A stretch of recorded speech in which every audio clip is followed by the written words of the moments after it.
irakasleen eta kudeatzaileen lana errazteko aukera emango diogu ikaslei bere burua matrikulatzeko dagokien txokoan.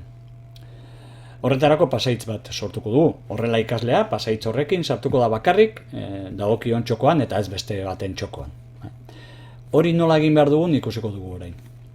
Lehenik eta behin nire ikastarora joango naiz, edo nire txokora esateko, hemen dago, nire ikastaroak hementxe dago. Hemen zabalduko dut partaideak aukera, eta hemen sakatuko dut gurpiltxo hau.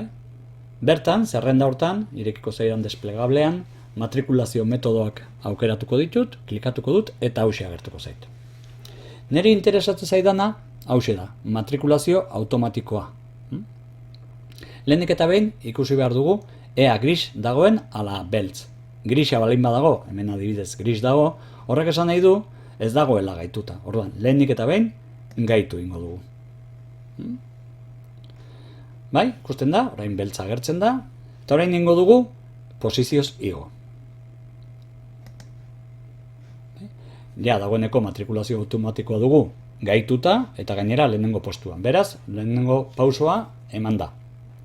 Orain konfiguratu behar dugu eta pasaitza sortu. Horretarako, matrikulazio automatiko horretan, klikatuko dugu gurpiltxoa. Hemen, ikusten duzue, erabili taldea matrikulatzeko giltzak, hor, bai, aukeratuko dut. Egin klik testua idazteko hortan, nahi badut begiakin gutakoak, hori izango da talde ontarako edo txoko ontarako pasaitza. Eta gauza asko gehiago konfiguratu daitezke, baina bi horiekin aski. Eta aldaketak gorde ingo ditut.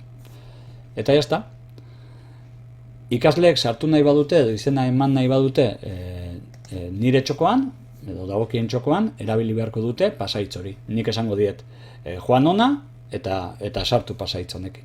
Ados? Bueno.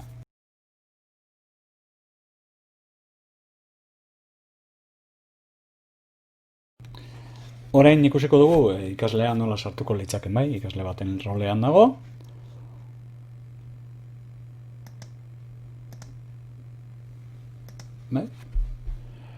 Eta, noa dagokidan ikastarora.